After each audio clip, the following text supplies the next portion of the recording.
Fourth, एक minute, fourth question, okay, इधर fourth question, among the following pair law of multiple proportion is illustrated by। अब law of multiple proportion में दो elements होने चाहिए जिनको भी हम कंपेयर कर रहे हैं उसमें। तो फर्स्ट में हाइड्रोजन है, सल्फर है, ऑक्सीजन है, तीन एलिमेंट्स हैं, यहाँ लगेगा ही नहीं।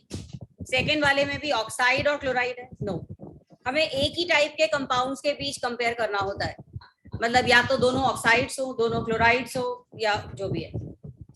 तीसरे में फिर से वही अमोनिया और नाइट्राइट है, NO2 है मतलब। और लास्ट वाले में nitrous oxide and nitric oxide, दोनों ही ऑक्साइड हैं, तो law of multiple proportion will be applicable for the. ये समझ में आया?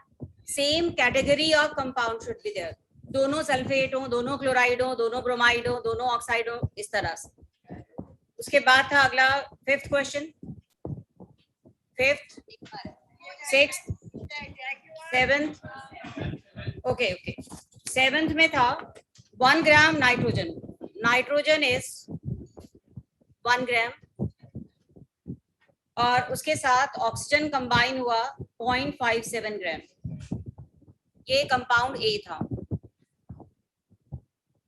1 ग्राम नाइट्रोजन इतने ग्राम ऑक्सीजन से कंबाइन कर रहा है, तो ऑक्सीजन बाय नाइट्रोजन रेशो कितना हुआ? 0.57। दूसरा था बी कंपाउंड में 2 gram nitrogen combines with 2.24 gram oxygen, यहाँ फिर से ऑक्सीजन और नाइट्रोजन का रेशियो निकाल कर देखें, ये 1.12 है।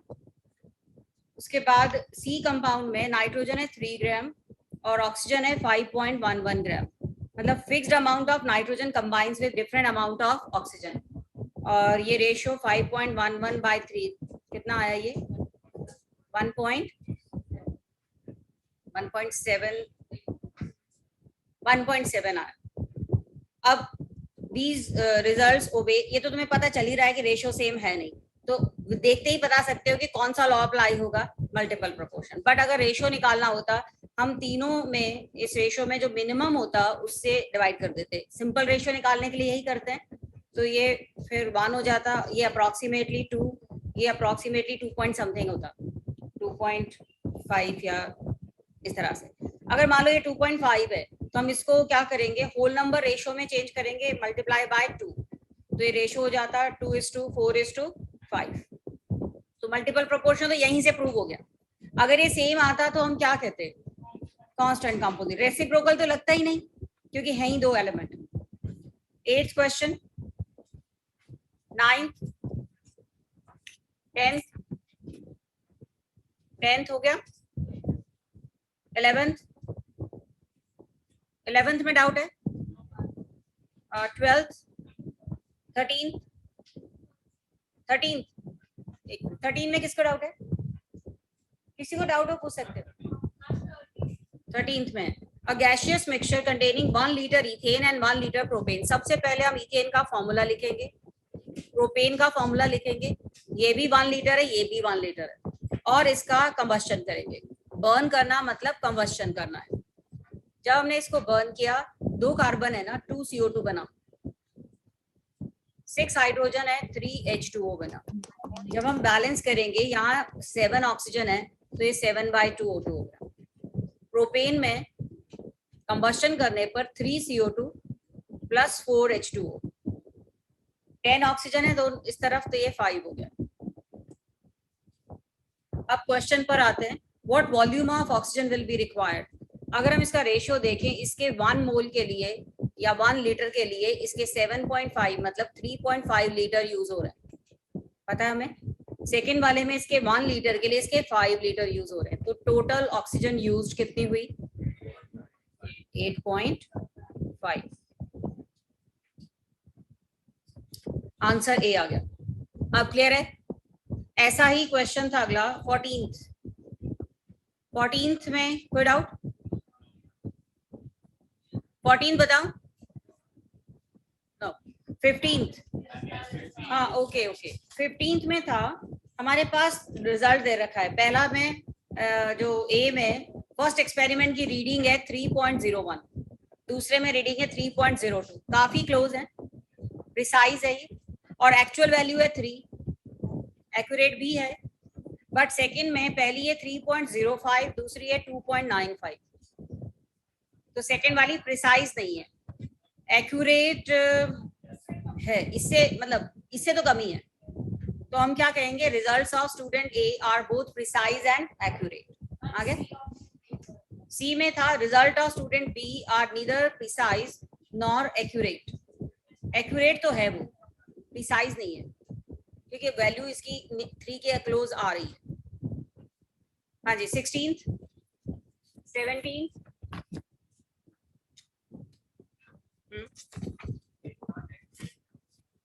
क्योंकि इसमें ट्रू वैल्यू दे रखी थी 3, अब इसका एवरेज ले लो 3.0 ही आती है, एवरेज 3.0 समथिंग आएगा ना, तो 3.0 तो फर्स्ट डिजिट तक तो सेम ही आ रही है ना, एक्यूरेट हुआ ना। हाँ ठीक है, अगला 17th 18th 19th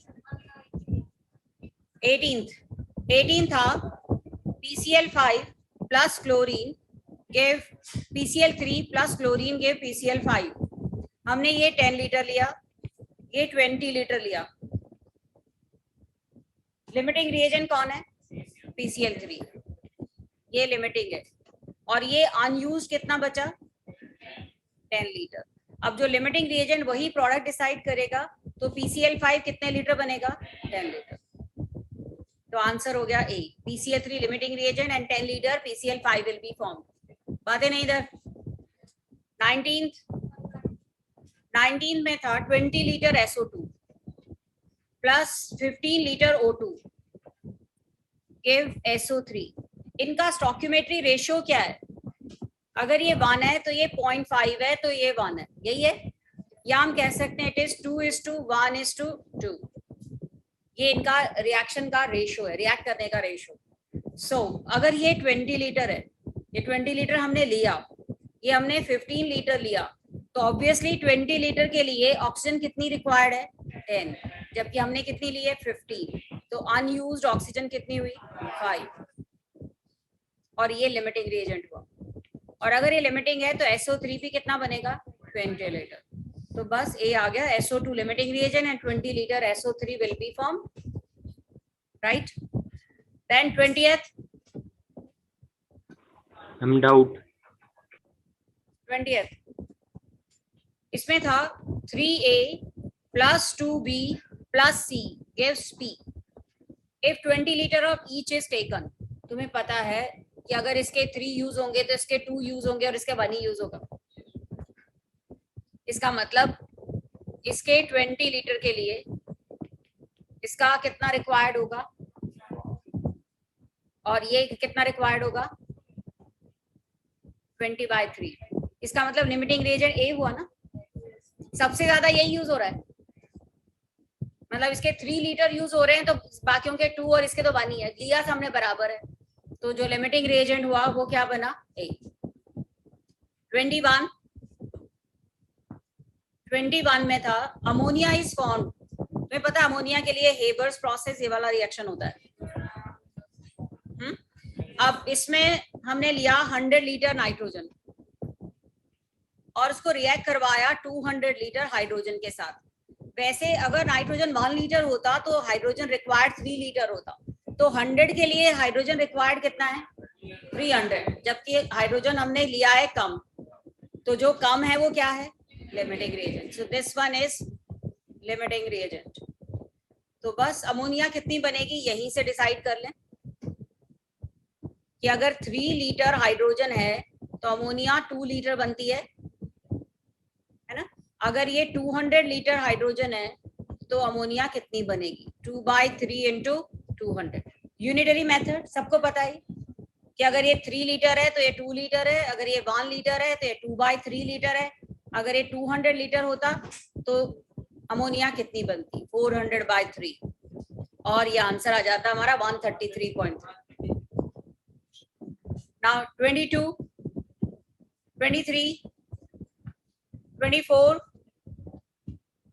24 25, 26, 27। इसका मतलब अभी भी लिमिटिंग में प्रॉब्लम आ रही है ना। 2a plus 4b plus 3c। अब देखें जरा ध्यान से, हमने ये लिया 100 और b लिया 300 और c लिया 400। लिमिटिंग रिएजेंट बताना था। क्वेश्चन में ध्यान से देखो कि अगर ये 2 है तो ये 4 यूज होगा और ये 3 यूज होगा। शुरू से कर सकते हैं। अगर ये 100 है तो b कितना यूज होगा? फिर मतलब अगर ये 2 है तो ये 4 है, मतलब अगर ये 1 है तो ये 2 है, यही है ना रेशो। डबल यूज होगा। तो अगर ये 100 है तो ये कितना यूज होगा? 200। जब ये तो 300 है तो ये तो लिमिटिंग रिएजेंट हो नहीं सकता। अब जरा a और c को कंपेयर कर लेते हैं कि अगर ये 2a है तो c रिक्वायर्ड इज 3। अगर a 100 है तो c required will be 3/2 into 100। मतलब कितना यूज हुआ? 150। इसका मतलब ये तो लिया हमने 400, तो इसका मतलब C भी लिमिटिंग रिएजेंट नहीं है। तो लिमिटिंग रिएजेंट कौन बना? A।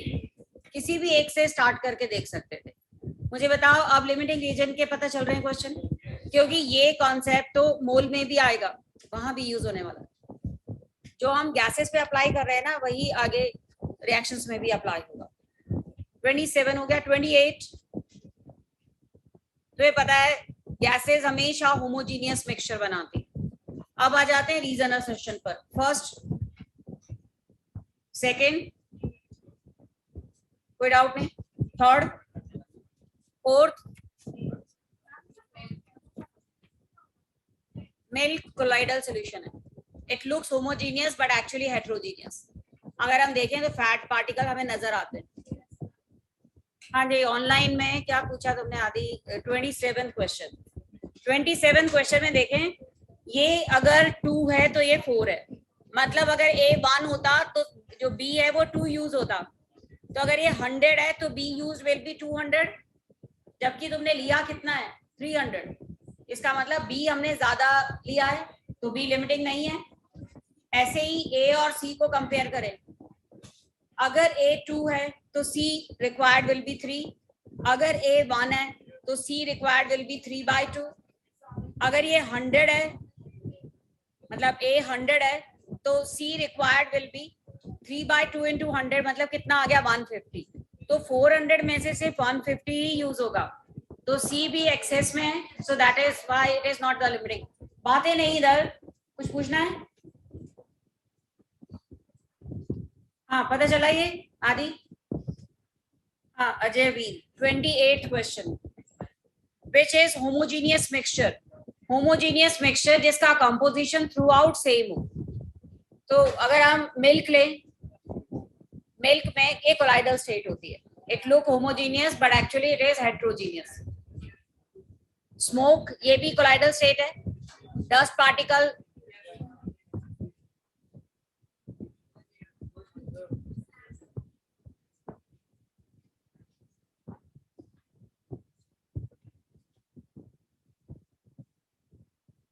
सैंड सॉल्यूशन होमोजीनियस है ही नहीं।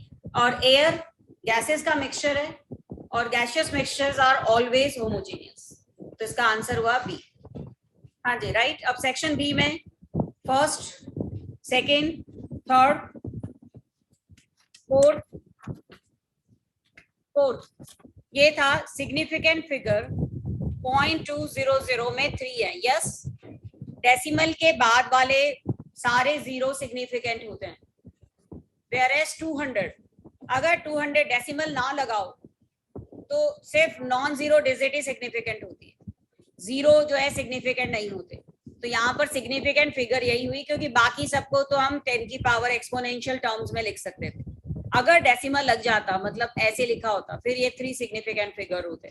तो yes it is correct, answer भी ए है। हाँ रीजन का, ये रीजन असर्शन का फर्स्ट था law of conservation of mass doesn't hold good for nuclear reaction. सही है, रेडियोएक्टिव रिएक्शन पर ये एप्लीकेबल नहीं है। The law states that mass can neither be created nor be destroyed in a chemical reaction. ये भी correct है, पर न्यूक्लियर रिएक्शन में क्यों होल्ड नहीं करता, इसका रीजन तो नहीं है ना. तो स्टेटमेंट करेक्ट है, but second one is not the reason of first, so it is B. तुम्हें पता है ना, इस बार मेडिकल में रीजन असर्शन के क्वेश्चन बहुत आए, तो हमें, और नॉन मेडिकल में भी जेई में 20 क्वेश्चन में से एक क्वेश्चन रीजन असर्शन आ जाता है. उनके 45 में से आए हैं, तो ऑब्वियसली ज्यादा ही होंगे ना. हाँ जी, सेकंड क्वेश्चन यहाँ देखते ही पता चल रहा है. Nitrogen form stable oxide 16, 32, 48, 64, 80 part respectively. मतलब नाइट्रोजन के 28 पार्ट के साथ इतने पार्ट ऑक्सीजन के यूज हो रहे हैं. तो this law illustrate law of multiple proportion. सही है. According to law of multiple proportion, the relative amount of element combining with some fixed amount of second element in a series of compounds are simple whole number ratio. यही होता है. तो reason भी वही है, justify कर रहा है इसको. So that is why it is A. Third था, element and compounds are pure substances. Yes, they are pure substances. Elements contain one kind of atom while compounds contain more than one kind of element. ये इसकी definition है. Element और compound की ये definition है. दोनों statement correct है तो भी आ गया ना.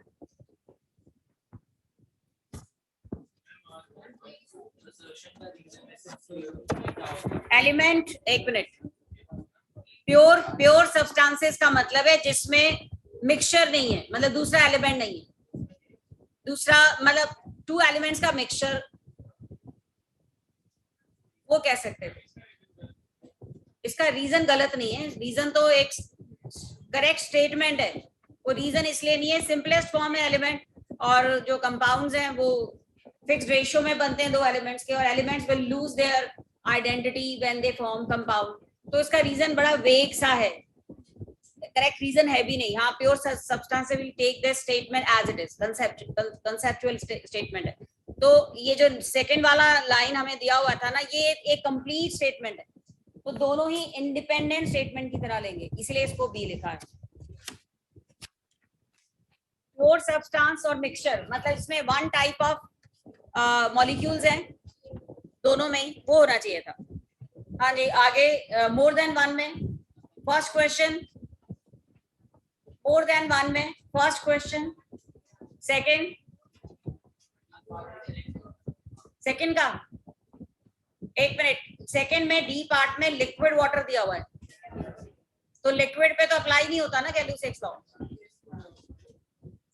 हाँ, अभी फर्स्ट क्वेश्चन बोल रहे हो. N2 plus 3H2 gives 2NH3. बीच में बोलना जरूरी है. इसमें हमने लिया 50 लीटर नाइट्रोजन, 150 लीटर हाइड्रोजन. ये तो पूरे यूज हो जाएंगे. No one is the limiting reagent, stoichiometric composition में ही लिए, और इसी के अकॉर्डिंग अमोनिया कितनी मिलेगी, ये 1 है तो ये 2 है, 100 लीटर. तो ये समझ में आया. नाइट्रोजन हाइड्रोजन पूरी यूज हो जाएगी, 100 लीटर अमोनिया बनेगी, और no one is the limiting reagent. हाँ, और कोई question. Third, which postulate of Dalton's theory was proved wrong? पहला, एटम इज इंडिविजिबल, ये गलत है, रॉन्ग प्रूव हो चुका है. दूसरा, atom of same elements are identical in all respect, ये गलत है, आइसोटोप्स. तीसरा था, atoms is the smallest particle that take part in chemical reaction and number of atom of element will B same on both side of chemical reaction, ये तो correct है. D, atom can neither be created nor be destroyed, that is again wrong, क्योंकि nuclear reaction में ऐसा नहीं होता. किसका second? इसी का सेकंड था 4 ammonia 5 O2 giving 4 NO plus 6 H2O liquid. तो सबसे इंपॉर्टेंट चीज ये थी, अंगद,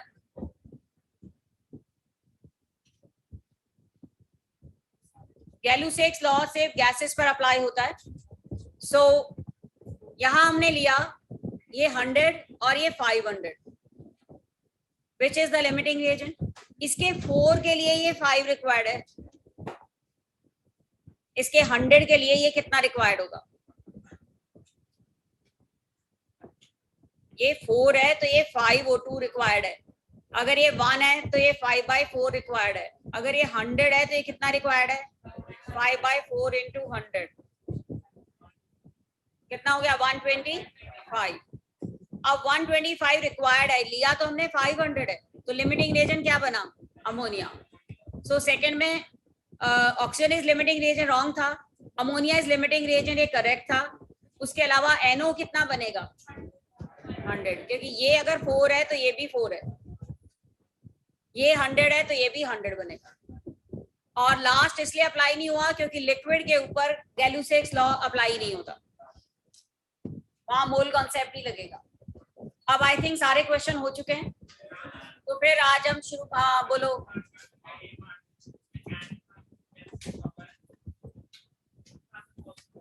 नहीं, कौन सा थर्ड वाले का, हाँ बिल्कुल इंडिविजिबल, ये तो हमें पता है ना, एटम के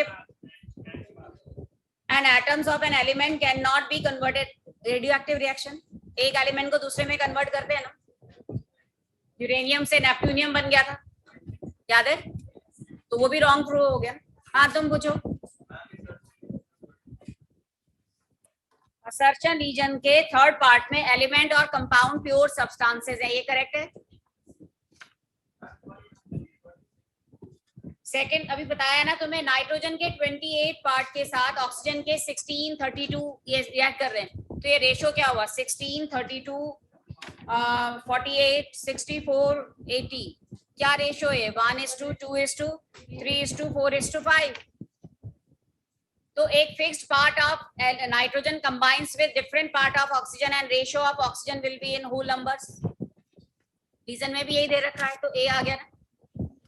अब हो गया एनीथिंग, नो, तो प्लीज आज जो टॉपिक शुरू करने वाले हैं बहुत ही इंपॉर्टेंट है, तो प्लीज जरा ध्यान से सुने इसको।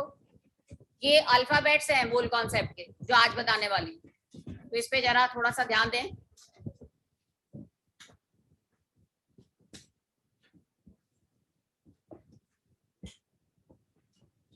लास्ट क्लास में जब हमने शुरू किया था तो मैंने बताया था कि एटॉमिक मास को हम रिलेटिव एटॉमिक मास की तरह लिखते हैं, रिलेटिव, यहीं से शुरू करते हैं हम, पिछली क्लास में पूरा नहीं हो पाया था कुछ भी, तो चलिए रिलेटिव एटॉमिक मास। रिलेटिव मास का मतलब किसी रेफरेंस के कंपैरिजन में वो एलिमेंट कितना हैवी है, उसको हम उसका रिलेटिव एटॉमिक मास कहते हैं। तुम्हें पता है वैसे तो मास ग्राम्स में हम लिखते हैं, किलोग्राम्स में लिखते हैं, बट अगर in comparison to some element कहेंगे तो हम कहेंगे ये एलिमेंट इस एलिमेंट का इतना हैवी है। तो जैसे कि हमने 2 कंटेनर लिए सेम वॉल्यूम वाले, same volume, same pressure, same temperature, तो एवोगैड्रोस लॉ क्या कहता है, they must have, yes, they must have same number of molecule, but they will not have same mass, they will have different masses। मान लो यहाँ पर हमने hydrogen ली और यहाँ हीलियम ली और दोनों के सेम मॉलिक्यूल्स हैं, तो मास वाइज अब हमें पता है कि हाइड्रोजन का अगर 2 ग्राम होता तो हीलियम का मास 4 ग्राम होता, मतलब हीलियम वाले कंटेनर का मास हाइड्रोजन वाले कंटेनर के मास से डबल आता। जितने भी मॉलिक्यूल थे हमें नहीं पता, इतना है कि दोनों के मॉलिक्यूल सेम है और हीलियम जो है उसका मास हाइड्रोजन के मास का डबल है। अगर हम हाइड्रोजन गैस की जगह हाइड्रोजन एटम लेते तो एटम का मास 1 होता, तो हम क्या कहते हैं, हीलियम का मास हाइड्रोजन के मास से 4 टाइम्स है, तो हमने हीलियम का रिलेटिव एटॉमिक मास 4 डेजिग्नेट कर दिया when hydrogen was taken as standard. ये समझ में आया? तो रिलेटिव एटॉमिक मास में we always select a reference element और उसके कंपैरिजन में वो एलिमेंट कितना हैवी है उसको हम उसका रिलेटिव एटॉमिक मास कह देते हैं। मुझे बताओ ये चीज क्लियर हुई? तो इनिशियली क्योंकि हाइड्रोजन लाइटेस्ट एलिमेंट था और इसको एक नंबर असाइन कर दिया 1, एटॉमिक स्ट्रक्चर में पता ही है तुमने किया है, इसको नंबर 1 कर दिया और उसके बाद बाकी एलिमेंट्स के मासेस इस तरह से चेक किए गए। हीलियम का 4 टाइम होगा, सोडियम का 23 टाइम हो जाएगा, मैग्नीशियम का 24 टाइम आ जाएगा, इस तरह से रिलेटिव एटॉमिक मासेस हुए। लेकिन तुम्हें पता हाइड्रोजन के कई आइसोटोप्स हैं, तो जब हाइड्रोजन को रेफरेंस मान के सबके एलिमेंट के एटॉमिक मासेस निकाले गए तो मोस्ट ऑफ द एलिमेंट के एटॉमिक मासेस फ्रैक्शन में आने लगे। तो हाइड्रोजन के बाद फिर एक रेफरेंस चेंज कर दिया गया, अगला रेफरेंस ऑक्सीजन लिया गया, बट ऑक्सीजन भी ज्यादा देर नहीं चला, उसमें भी फ्रैक्शन में काफी आने लगे। तो अब जो हमारा 1961 में जो स्टैंडर्ड रेफरेंस लिया गया वो कार्बन था और इसका मास असाइन कर दिया गया 12। तो अभी जो हमारी पीरियोडिक टेबल में हम एटॉमिक मासेस वगैरह लेते हैं वो कार्बन को रेफरेंस मानते हुए लेते हैं। तो वहीं से शुरू करेंगे हम। नाउ कार्बन इज टेकन, ये सब लिखने की जरूरत नहीं है, वो तो मैंने रेफरेंस के लिए बताया था कि पहले हाइड्रोजन था फिर ऑक्सीजन था फिर ये। तो कार्बन इज, इसको लिखने से ज्यादा ना समझने पे ध्यान देना, ठीक है। ये रेफरेंस क्या है कैसे, इस पे नहीं पूछा जाएगा, कॉन्सेप्ट से हमें पता होना चाहिए कि रिलेटिव एटॉमिक मास का एक्चुअल मतलब क्या है। पिछला समझ में आ गया ना। तो carbon is taken as reference,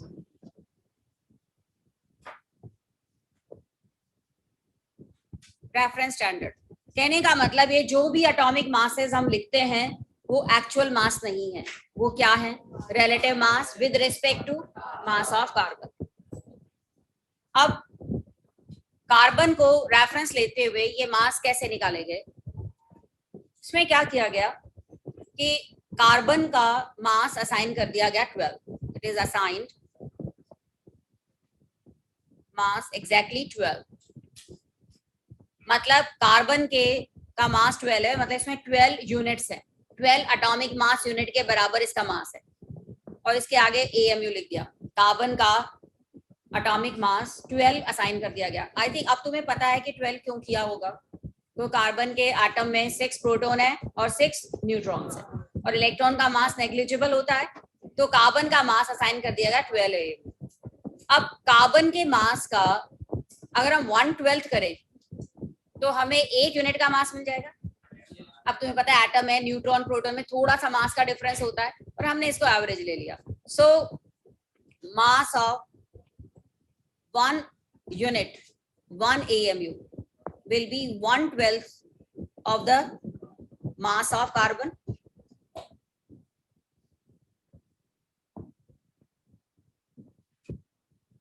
अगर हम कार्बन की जगह कोई और रेफरेंस एलिमेंट लेते, उस रेफरेंस एलिमेंट का मास अगर हमें पता होता, हम उसके मास का जो भी मास असाइन करते, वहां से कोई एटॉमिक मास यूनिट निकालते, वो कोई और वैल्यू आ सकती थी, पर अभी जो हमारी रेफरेंस है वो कार्बन के मास को लेते हुए।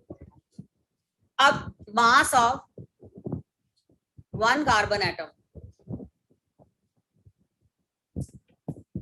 ये है 1.99 इंटू 10⁻⁻³ ग्राम्स। इसका 1/12 निकाल कर देखें क्या आता है।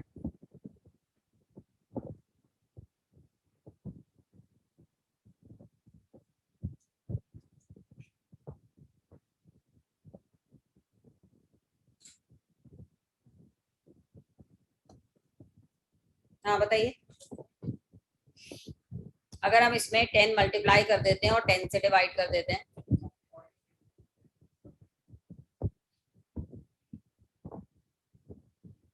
ये क्या हो जाएगा 10⁻⁻24, ठीक है, और ये 19.9/12 1.6766 समथिंग इतने ग्राम आ गया, -24। हमने क्या किया 10/10 कर दिया ना, तो 23 को ये 10 जब ऊपर गया तो 23 का क्या बन गया 24, और 1.99 क्या हो गया 19.9 मतलब 20/12 ये मास कितना आ गया। सो ये क्या है, this is the mass of 1 AMU 1 atomic. हाँ बोलो, जस्ट अ मिनट, इधर देखिए 1/12 of the mass of carbon, यही है। हाँ यहीं से लिखना था ना प्रभकीरत। हाँ अब हमने इसको सॉल्व करने के लिए क्या किया 10 से मल्टीप्लाई और 10 से डिवाइड, तो ये 10 जब हम ऊपर लेकर जाएंगे तो ये 10⁻24 हो जाएगा और ये मल्टीप्लाई करके अराउंड 20 हो जाएगा। ठीक है, जब हम इसको सॉल्व करेंगे इट कम्स 1.66 इंटू 10⁻24 ग्राम। तो ये क्या हो गया, मास of 1 AMU, 1 atomic mass unit. मुझे बताओ यहां तक आ गया समझ में? कार्बन को स्टैंडर्ड मानते हुए ये मास, हमने एक एटॉमिक मास यूनिट का मास निकाल लिया। अब किसी भी एलिमेंट का मास जब हमें निकालना, रिलेटिव मास निकालना होता तो हम कैसे निकालते? यहां तक नोट कर लिया सबने? एक AMU का मास, वैसे तुम्हें पता है ये मास अप्रोक्सीमेटली प्रोटॉन या न्यूट्रॉन के मास के बराबर ही है। तो रिलेटिव मास क्या हुआ? Relative mass is mass of atom by 1/12 of the mass of carbon 12 atom.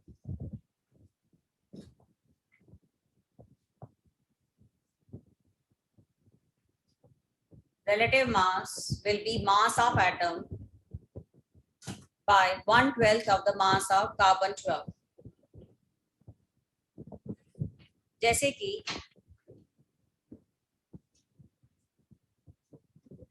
Mass of hydrogen atom है, कितने ग्राम होता है हाइड्रोजन एटम का मास? तो रिलेटिव मास कार्बन स्केल पर क्या हो गया, 1.67 10⁻24 divided by 1/12 of the mass 1.00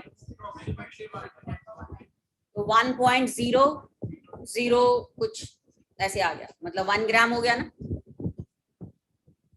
so AMU क्या है? It is a measurement of mass of an atom. AMU में लिख देते हैं हम, अब हाइड्रोजन का मास सॉरी ग्राम में नहीं लिखेंगे, 1.007 AMU relative mass of hydrogen.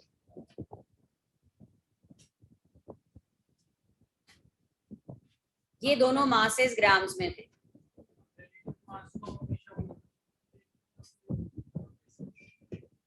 ये डिपेंड करता है कि वो वैल्यू जो आ रही है वो कितनी है। जैसे मान लो क्लोरीन है, उसका तो हम 35.5 लेते हैं ना, होल नंबर में जरूरी नहीं है, फ्रैक्शन में भी आ सकता है। सो रिलेटिव एटॉमिक मास की यूनिट क्या हुई? AMU, 1 AMU। एक्चुअल मास है बिल्कुल भी नहीं है। कार्बन के 1 यूनिट का मास, हाँ बोलो, 1 तो नहीं हो सकता।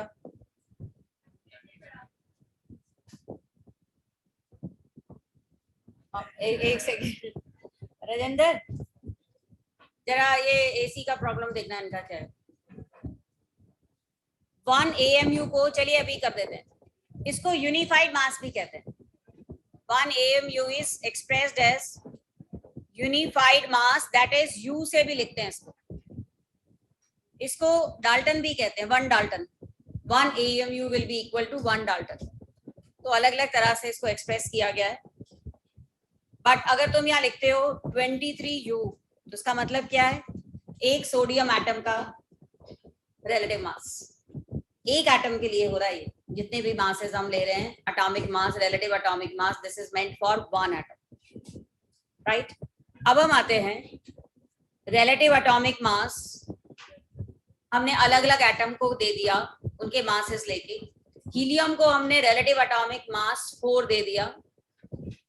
हीलियम के आइसोटोप्स नेचर में एग्जिस्ट नहीं करते, लेकिन अगर हम किसी भी एलिमेंट का एक्चुअल मास निकालना चाहते, अगर तुमसे पूछा जाता एक्चुअल मास ऑफ सोडियम, तो तुम कैसे निकालते?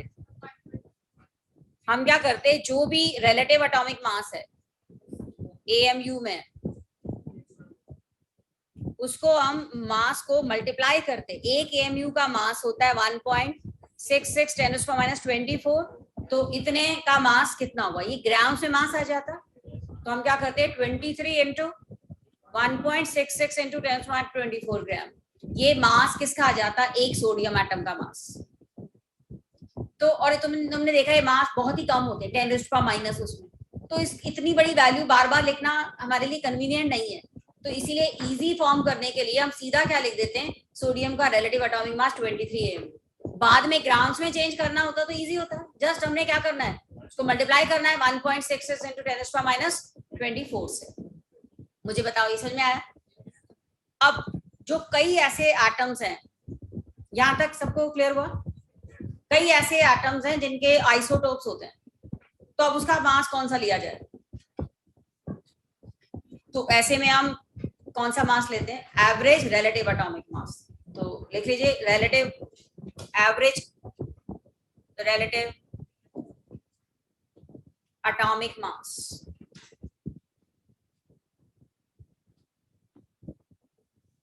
is given for elements having isotopes.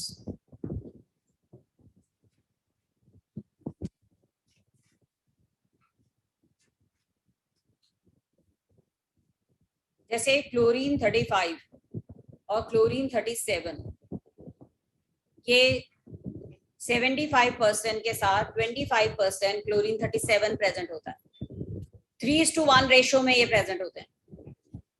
तो हम इसका एवरेज ले लेंगे। कैसे? दोनों तरह से कर सकते हैं। जैसे कि अगर हम मान लो ये 75 ले रहे हैं, इसके 75 मॉलिक्यूल का मास है 35 ग्राम या 35 यू जो भी है, इसके 25 मॉलिक्यूल का मास है 37, टोटल मॉलिक्यूल्स कितने? 100। तो ये एवरेज मास आ जाएगा। पर इससे बेटर ये नहीं होता जब हम इनका रेशो ही ले लेते नंबर्स का? ये 3:1 में है। कहने का मतलब अगर 3 मॉलिक्यूल 35 वाले होते और 1 मॉलिक्यूल 37 वाला होता, एवरेज के लिए डिवाइडेड बाय 4 करते, क्योंकि हमारे पास अब 4 एटम्स हैं। तो 3 एटम का मास 35, 1 एटम का मास 37, ऐड करके एवरेज निकाल लिया और ये एवरेज मास कितना आया? 35.5 AMU। तो जहां पर आइसोटोप्स होते हैं वहां फिर कितनी यूनिट्स लें, हमें प्रॉब्लम हो जाएगी ना, क्योंकि इसमें 35 यूनिट्स हैं, उसमें 37 यूनिट्स, 37 उसका एटॉमिक मास है, तो फिर क्या लें? इसके लिए एवरेज मास लिया जाता है। तो याद रखिएगा एवरेज मास टर्म हम यूज करते हैं व्हेन आइसोटोप्स आर देयर।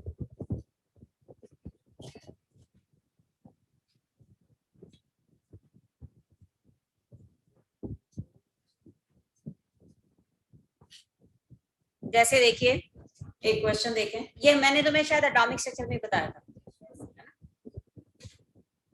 जैसे यहाँ देखिए सिलिकॉन है, सिलिकॉन के 3 आइसोटोप्स हैं। सिलिकॉन 28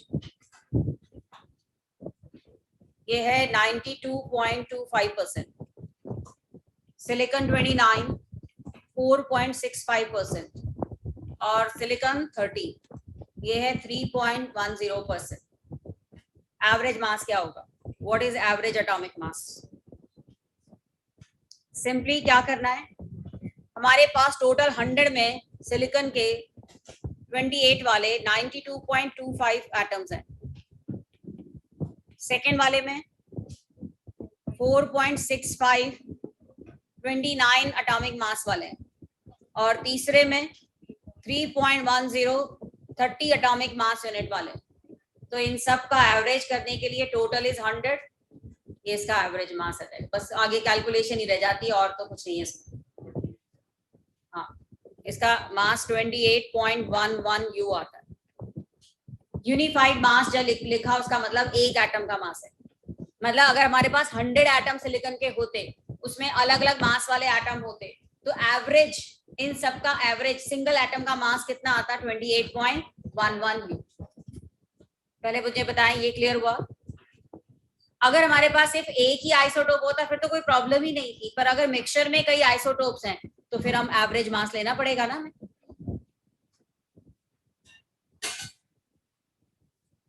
अब ये क्वेश्चन कुछ ऐसे भी आ सकता है, लिखिए क्वेश्चन और।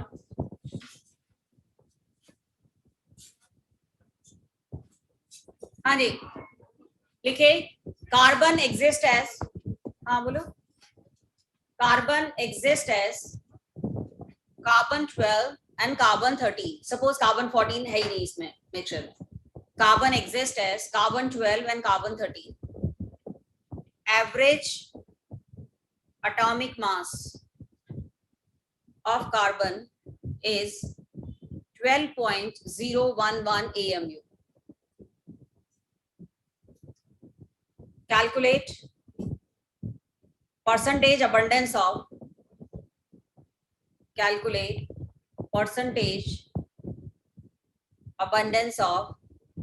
carbon 12 कि इस मिक्सचर में कार्बन 12 कितना परसेंट है. एवरेज मास हमें 12.011 दिया हुआ है. कैसे करेंगे हम? Yes, average mass percentage of carbon 12 into 12 कर दो. परसेंटेज ऑफ, अगर इसकी परसेंटेज कार्बन 12 की परसेंटेज सपोज x है तो दूसरे की कितनी होगी? 100 माइनस x डिवाइडेड बाय 100. और यहां से x निकाल लेंगे, वो कार्बन 12 की परसेंटेज अबंडेंस होगी बिकॉज दिस इज गिवन.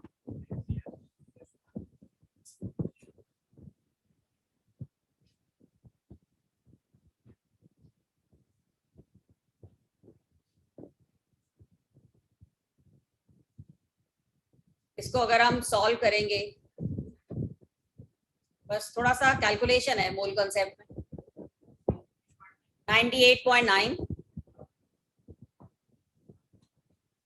98.9% इसमें कार्बन 12 जिसको हमने x माना था.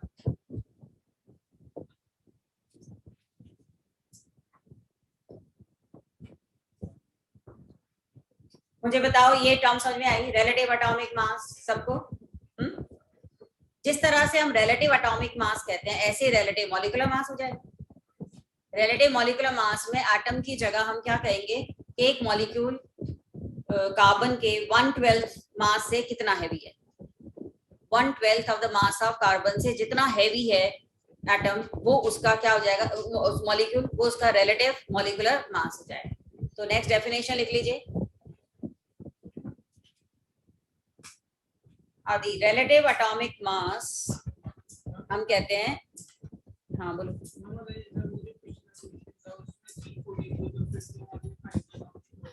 फिर कोई एक दी होती तीनों में से, ठीक है? हाँ आदि सुने जरा ध्यान से. रिलेटिव मॉलिक्यूलर मास या रिलेटिव एटॉमिक मास, इसका मतलब क्या है? It is mass of atom by 1/12 of the mass of carbon. Mass of carbon. Mass of atom in grams divided by 1/12 of the mass of carbon. जो अभी अभी हमने निकाला 1.66 into 10⁻²4. इस रेशो को क्या कहते हैं? रिलेटिव एटॉमिक मास. एक मिनट, ये ऑनलाइन कोई पूछ रहा था स्टूडेंट. रिलेटिव एटॉमिक मास समझ में आ गया? अगर इसी को अगर हम कहते रिलेटिव मॉलिक्यूलर मास, तो यहाँ मास ऑफ एटम की जगह क्या आ जाता? Mass of one molecule. Mass of one molecule in grams by 1/12 of the mass of carbon 12. So molecular mass, relative molecular mass की definition क्या हुई? It is the number. Actually relative atomic mass तो number है ना, how many times it is heavier than carbon 12. So molecular mass क्या होता है? It is the number which indicates that how many times this molecule is heavier than the mass of 1/12 mass of the carbon. 1/12 of the mass of carbon से कितना heavy है? क्या कहने का मतलब, अगर हमारे पास, सुनिए ध्यान से, मान लो हमारे पास एक मॉलिक्यूल का मास दे रखा है 100-200 ग्राम जो भी है, और उसमें कितनी यूनिट्स हैं, इसके लिए क्या करेंगे हम? Divided by mass of 1 unit. फिर से सुनो एटॉमिक मास के हिसाब से. कि अगर हमें एक एटम का मास दे रखा है या एक मॉलिक्यूल का मास दे रखा है, उसको हम डिवाइड कर दें एक यूनिट के मास से, तो हमें उस पूरे मास में कितनी यूनिट्स हैं वो पता चल जाएंगी ना, और उसी यूनिट को हम क्या लिखेंगे, उसका रिलेटिव एटॉमिक मास.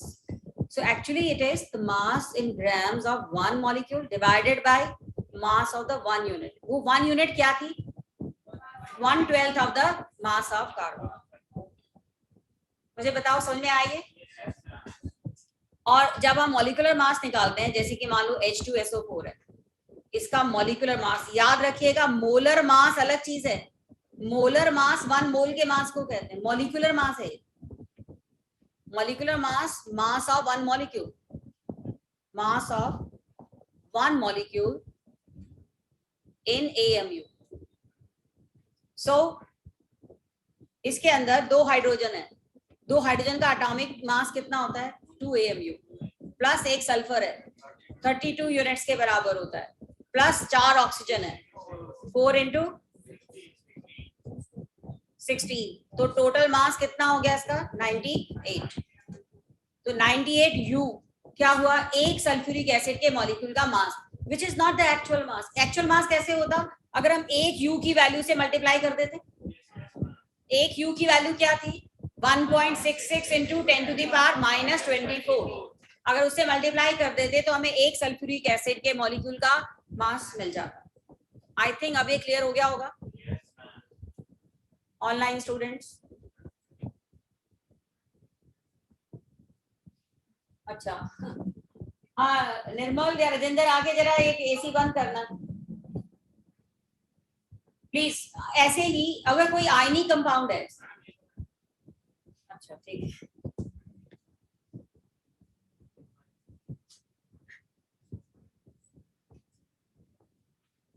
थोड़ी सी दिमाग में पिक्चर बन रही है रिलेटिव एटॉमिक मास की. हाँ प्रकीरत हो गया. ओके. सो या अगर हम कहते हैं C6H12O6 ग्लूकोज है. ग्लूकोज का मॉलिक्यूलर मास क्या है? तो हम क्या करते हैं, एक कार्बन में कितनी यूनिट्स होती हैं? 12 into 6 hydrogen 1 into 12 plus oxygen में 6 into 16. ये कितना आया टोटल? 180 AMU लिख दो या U लिख दो.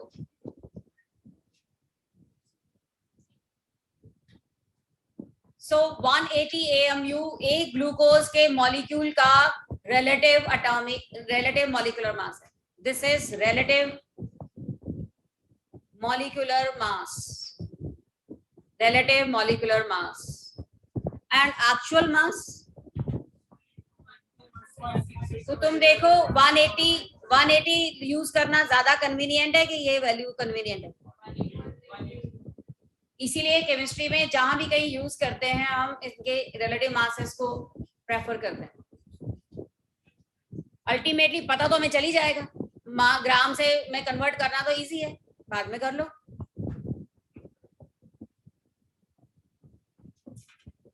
ये क्लियर? अगर कोई आयनिक कंपाउंड है तो उसको मॉलिक्यूल ना लिखकर हम फॉर्मूला यूनिट लिखते हैं.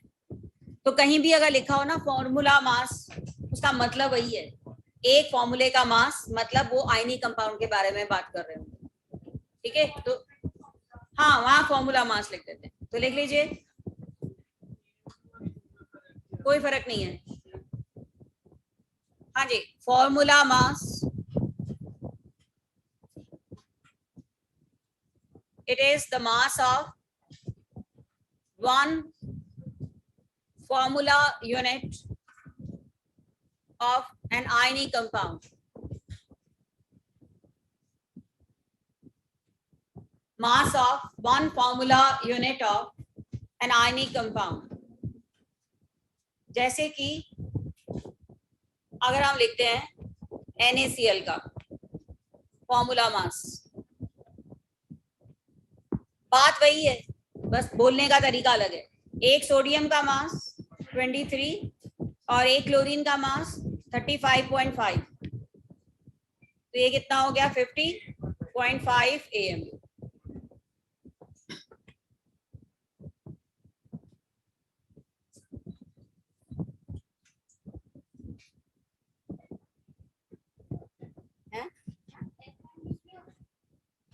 एटॉमिक मास यूनिट की तरह फॉर्मूला मास यूनिट भी लिख सकते हैं, बट AMU भी लिखेंगे तो गलत नहीं है। हाँ जी, यहां तक हो गया। अब अगर हम थोड़े से थोड़ा मास भी किसी कंपाउंड का लेते तो उसमें नंबर बहुत ज्यादा होता है एटम का। तुम देख रहे हो एक एक फॉर्मूले का मास ही माइनस में जा रहा है, तो अगर हम माइक्रोग्राम भी लेते तो उसमें कितने सारे एटम्स आ जाते। तो उसको सिंप्लीफाई करने के लिए एक टर्म यूज की गई कि अगर हम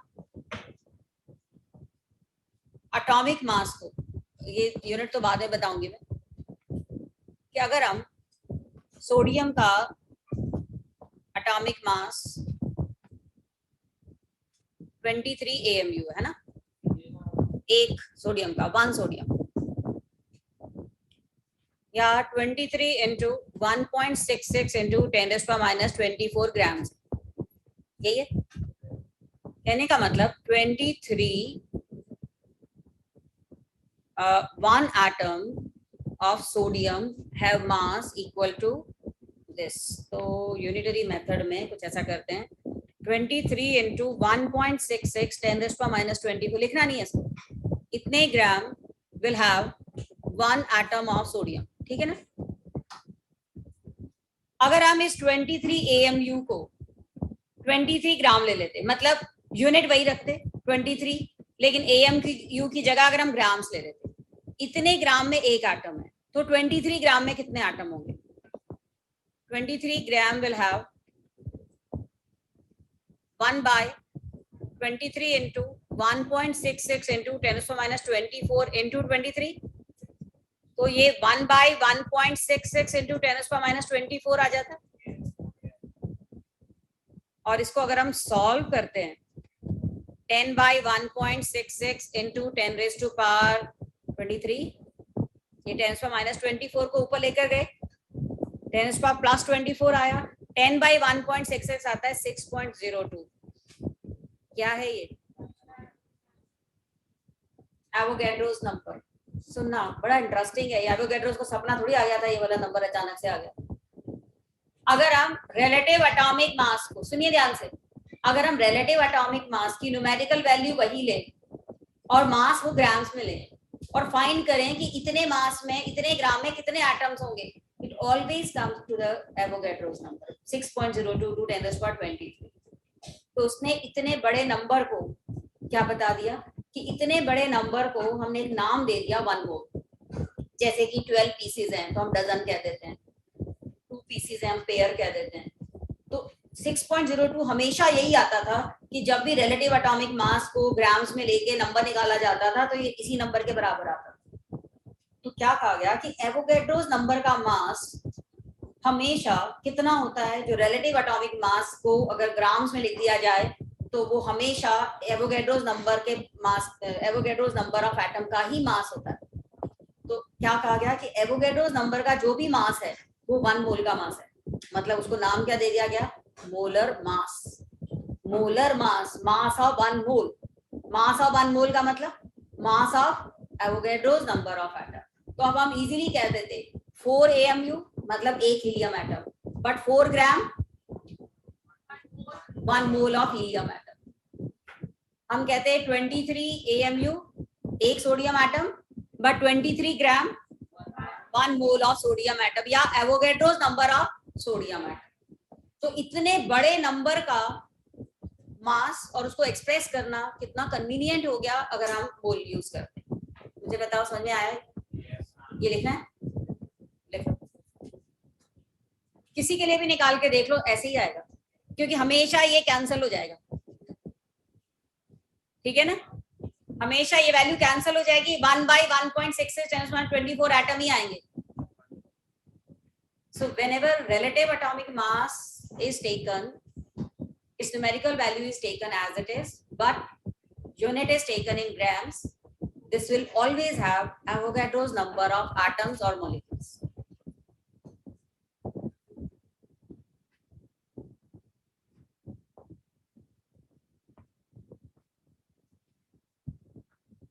अब तुम्हें आई थिंक एटॉमिक मास और मोलिकुलर मास और मोलर मास में डिफरेंस समझ में आ गया होगा.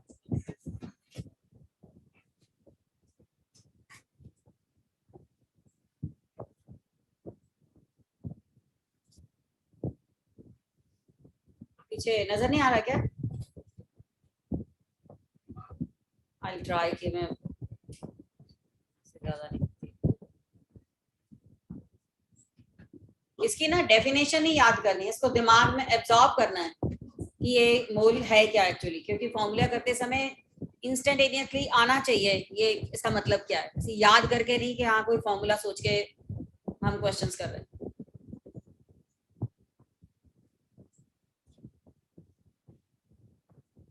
ठीक है. सो चले आगे. अच्छा ठीक है ठीक है.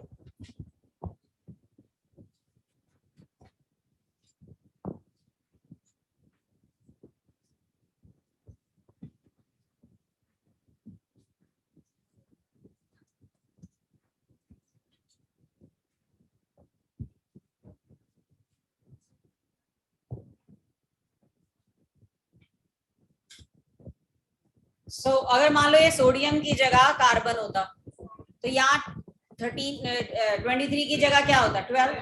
यहाँ भी क्या होता 12. फिर हम क्या कहते हैं इतने मास एक एटम ऑफ कार्बन है तो 12 जो 12 ग्राम है वो कितने एटम होते. तो यहाँ भी 12 आ जाता, इधर भी 12 आ जाता, अल्टीमेटली यही आ जाता. सो हमेशा यही आएगा एवोगैड्रोस नंबर. तो लिख लीजिए डेफिनेशन जरा. 1 मोल of element will have Avogadro's number of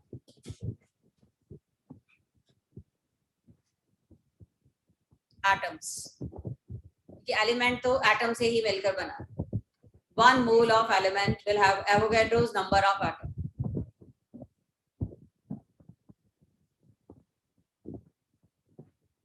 इसको ऐसे भी लिख सकते थे कि 1 mole element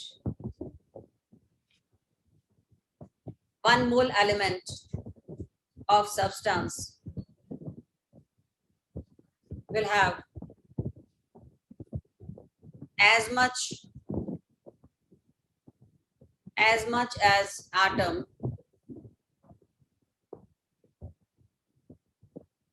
as much as many atom as in 12 gram of carbon या 23 ग्राम ऑफ सोडियम या 4 ग्राम ऑफ हीलियम. बस स्टैंडर्ड कार्बन है तो कार्बन के रेफरेंस में डेफिनेशन दी जाती है.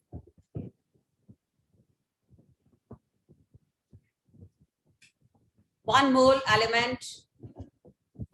of element of substance. 1 mole of element will have as much as atom as in 12 gram of carbon. या कह सकते हैं एवोगैड्रोस नंबर ऑफ एटम को कलेक्टिवली हम क्या लिख देते हैं 1 मोल. ठीक है. और इतने मोल या इतने एटम का मास हमेशा किसके बराबर होगा. They will have mass equal to molar mass. 1 mole का मास हमेशा किसके बराबर होगा जब हम रिलेटिव एटॉमिक मास को किस में ले लें ग्राम्स में. ग्राम एटॉमिक मास के बराबर. लिख लीजिए मास ऑफ. एक मिनट यहां तक क्लियर है. लिख लिया. मास of 1 mole element mass of 1 mole element will be equal to gram atomic mass. मतलब एटॉमिक मास जो अभी तक हम ले रहे थे रिलेटिव एटॉमिक मास जो हम ले रहे थे उसको अगर हम ग्राम्स में ले लेते तो उसको वो मास किसके बराबर होता 1 मोल मास के बराबर. Mass of 1 mole element will be equal to gram atomic mass और molar mass. not the molecular mass, it is the molar mass. So 1 mole element will have mass equal to gram atomic mass or the molar mass, and number equal to, yes, 6.022 10 raised to power 23 atoms. ये SI unit है मास की, SI unit है, amount को express करने की SI unit है.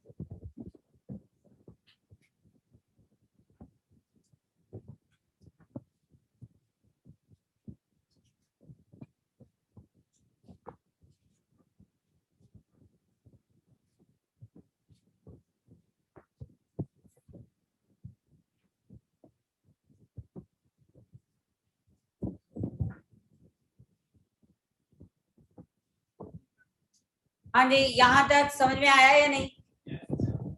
इसको तुम प्रूव कर सकते थे, वो कार्बन का मास लेके थी. शुरू में मैंने बताया था ना, कार्बन का, एक कार्बन एटम का मास कितना बताया था? 1.99 इंटू 10⁻⁻23. एक कार्बन एटम का मास 1.99 इंटू 10⁻23 था ना. तो हमने कहा था 1.99 इंटू 10⁻⁻23 ग्राम का मतलब है 1 कार्बन एटम. ठीक है, तो 12 ग्राम का मतलब कितने कार्बन एटम? 1/1.9 10⁻⁻23 इंटू 12. इसको तुम कैलकुलेट करो, ये एवोगैड्रोस ही आएगा. स्टार्टिंग से जो हम चलते आ रहे थे ना कि एक कार्बन का मास इतना है, तो इतने मास में एक कार्बन है, तो 12 ग्राम में कितने होंगे? तो जब भी हम एटॉमिक मास को ग्राम्स में ले लेते हैं तो वो मास किसके बराबर हो जाता है? एवोगैड्रोस नंबर ऑफ एटम्स के बराबर हो जाता है. इसलिए इसको ग्राम एटॉमिक मास लिखा जाता है. जब कभी भी लिखा हो ना ग्राम atomic mass, that means the mass of 1 मोल. जब लिखा हो सिर्फ एटॉमिक मास तो उसका मतलब मास ऑफ 1 एटम.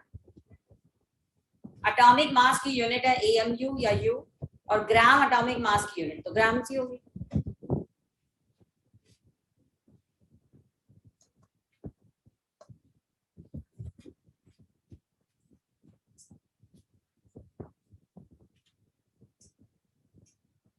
यहां तक समझ में आया?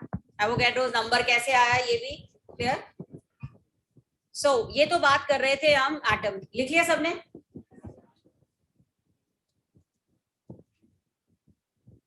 इसको बंद करना है. अब बार बार उसको बुलाती रहूंगी. तुम या तो इधर आ जाओ, उस तरफ आ जाओ. हाँ जी प्लीज. सो 1 मोल, सुनिए ध्यान से, 1 मोल एलिमेंट लिखते तो उसका मास ग्राम एटॉमिक मास होता, उसमें एवोगैड्रोस नंबर ऑफ एटम होते. लेकिन अगर ये 1 मोल मॉलिक्यूल होता तो उसका मास अब हम क्या लिखते? Gram molecular mass, gram molecular mass, या वही मोलर मास, बात नहीं. और उसमें एवोगैड्रोस नंबर ऑफ मॉलिक्यूल्स होते, एवोगैड्रोस नंबर ऑफ मॉलिक्यूल्स होते. जैसे कि अगर हम कहते हैं 1 मोल ओजोन, 1 मोल ओजोन, तो उसका मास कितना होगा? 3 ऑक्सीजन के एटम का मास लो, 48 आता है. 48 ग्राम्स में ले लेते तो ये 1 मोल ओजोन का मास हो जाता. और उसमें कितने ओजोन मॉलिक्यूल होते? Avogadro's number of ozone molecule होते.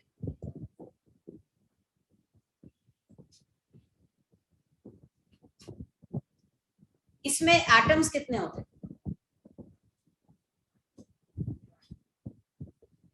एक ओजोन में एक सेकंड, यहां तक ले लिया सबने? पता है? क्लियर?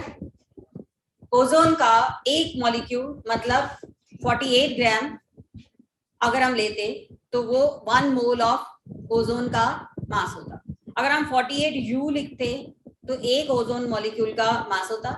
अगर हम 48 ग्राम लिखते तो एवोगैड्रोस नंबर ऑफ ओजोन का ग्राम्स में मास होता। हो गया? लिसन, हाँ यहाँ तक लिख लिया सबने?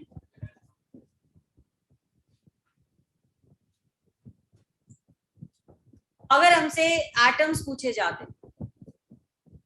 एक ओजोन में 1 ओजोन हैव 3 एटम्स, ठीक है? तो Avogadro's number of ozone will have how many atoms? Multiply by 3 करते हैं। एक के अंदर 3 है तो 2 के अंदर कितने होंगे? 6। तो एवोगैड्रोस में कितने होंगे? इनटू 3। इसका मतलब नंबर ऑफ एटम्स, सुनिए ध्यान से, will be equal to number of molecules into atomicity। मुझे बताओ पहले तो यहां तक समझ में आया? हमारे पास 1 मोल ओजोन था, मतलब हमारे पास एवोगैड्रोस नंबर ऑफ मॉलिक्यूल थे, तो एटम कितने हुए? एटॉमिसिटी से मल्टीप्लाई कर दिया इनटू 3 ऑक्सीजन एटम। सो अगर क्वेश्चन में हमसे नंबर ऑफ एटम पूछे जा रहे हैं तो हम इनटू एटॉमिसिटी करते हैं, number of molecule into atomicity. 1 mole of molecule will have gram molecular mass, will have Avogadro's number of particles, molecules, but atoms, molecules into atomicity.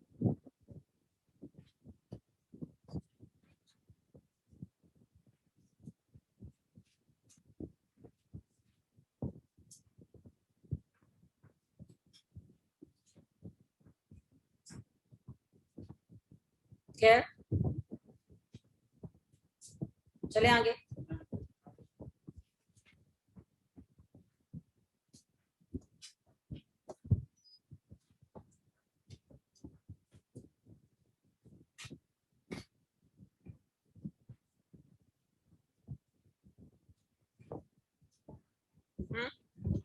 इसके अलावा अगर ये गैस है और इसका एसटीपी पर वॉल्यूम ले,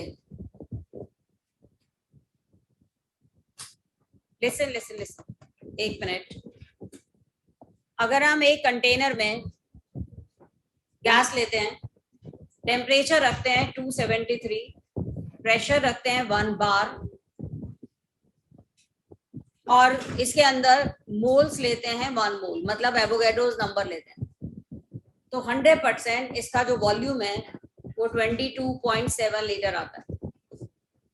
ये कंडीशन है एसटीपी की condition. At STP 1 mole of gas will occupy this much of volume. At STP 1 mole of gas will occupy, experiment में पता चल जाएगा ना, ऑक्यूपाइज 22.7 लीटर। कई जगह पर पहले हम 22.4 यूज करते थे, 22.4 लीटर यूज करते थे। ये तब था जब एसटीपी कंडीशन पर प्रेशर 1 एटमॉस्फेयर लिया जाता था।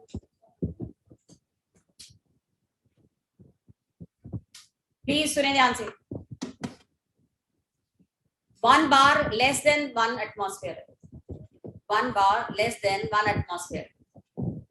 एक बार जरा थोड़ा सा दिमाग पे ध्यान दो, कि सोचो जरा कि एक बलून है, उस बलून में अगर हम प्रेशर बढ़ा दें तो वो एक्सपैंड होगा या कॉन्ट्रैक्ट होगा? एक्सपैंड होगा ना। तो अगर हम 1 एटमॉस्फेयर से 1 बार कर देते तो जो गैस थी उसका वॉल्यूम थोड़ा सा ज्यादा हो जाता, तो 22.4 से क्या हो जाता? 22.7। तो अब जो एसटीपी कंडीशन है वो 1 बार ली जाती है, इसलिए अब हम 1 मोल का वॉल्यूम कितना लेते हैं? 22.7। मान लो अगर तुम ये टेम्परेचर 273 से ज्यादा कर देते, और ये जो हमारा कंटेनर है ये फ्लेक्सिबल होता है, इसका वॉल्यूम, प्लास्टिसिटी होती है इसमें कंटेनर में, तो अगर तुम टेम्परेचर बढ़ा देते तो क्या होता? वॉल्यूम, ये जो बलून है वो एक्सपैंड होता है, कॉन्ट्रैक्ट होता है? एक्सपैंड होता है, और ज्यादा है इसका वॉल्यूम हो जाता। तो एक कंडीशन लेते हैं SATP, SATP, standard ambient temperature and pressure. इसका मतलब होता है pressure is 1 bar but temperature is 25 degree. 25 degree का मतलब 298 केल्विन। ऐसे में 1 मोल का वॉल्यूम ज्यादा हो जाता, ये 24.8 के अराउंड होता। इसका मतलब गैस का जो वॉल्यूम है वो तो टेम्परेचर प्रेशर के अकॉर्डिंग चेंज हो जाएगा। इसीलिए जब भी हम गैस लिखते हैं तो उसके साथ ये टेम्परेचर प्रेशर की कंडीशंस लिखनी चाहिए, नहीं तो वेग सा होगा वो कि कौन से कंडीशन पर ये वॉल्यूम है। क्योंकि अगर मान लो हमारे पास 1 मोल गैस है, उसको बड़े कंटेनर में डाल दें, उसका वॉल्यूम वही हो जाएगा, गैस का अपना वॉल्यूम तो होता नहीं, उसी के अकॉर्डिंग उसका प्रेशर चेंज हो जाएगा। उसी गैस को छोटे कंटेनर में डालोगे तो उसका प्रेशर ज्यादा हो जाएगा, बड़े कंटेनर में डालोगे तो उसका प्रेशर कम हो जाएगा। SATP standard ambient temperature and pressure. Actually 25 degree temperature ना रूम टेम्परेचर माना जाता है। तो standard ambient temperature and pressure that is room temperature पर अगर हम 1 मोल गैस लेते तो उसका वॉल्यूम फिक्स होता 22.7 होता। अब हमारे पास जो इंफॉर्मेशन आई उससे हम कोई भी न्यूमेरिकल कर सकते थे बिना फॉर्मूला सोचे, यूनिटरी मेथड से। फॉर्मूला तो मैं बताऊंगी बाद में, पहले यूनिटरी मेथड से बताऊंगी ताकि फॉर्मूला सोचना ही ना पड़े।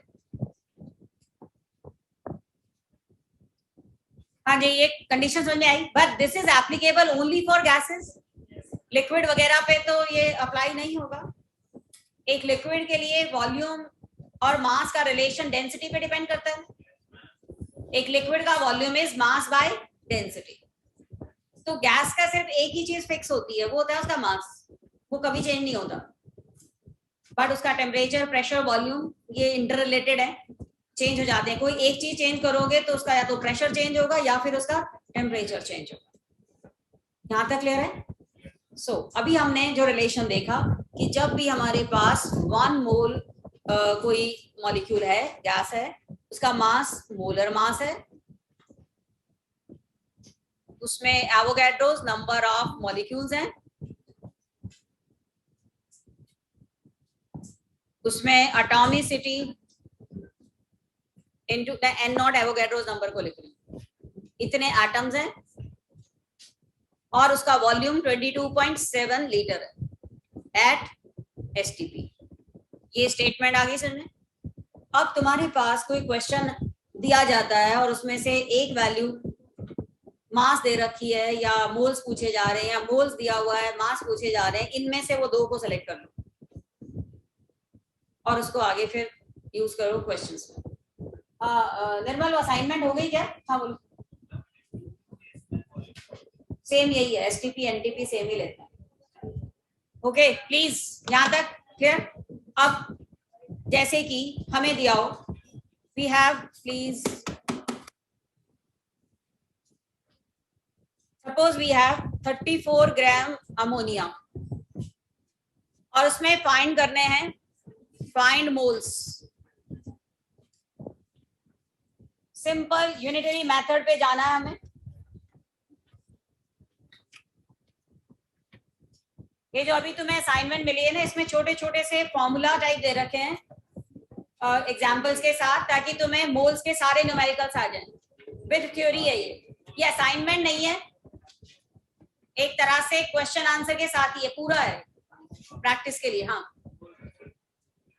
हाँ मोल कॉन्सेप्ट, हाँ बोलो। पिछली स्लाइड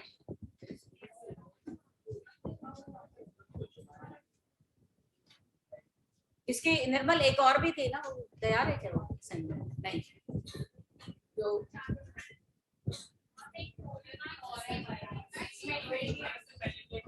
CPT 20 मोल्स की है ना?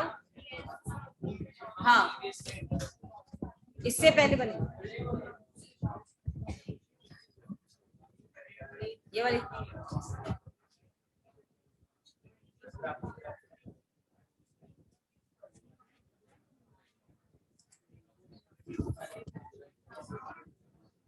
हाँ ठीक है ये वाली। सो प्लीज जरा बातें बंद करें। अच्छा ठीक है प्लीज 1 atmosphere is 1.01 बार।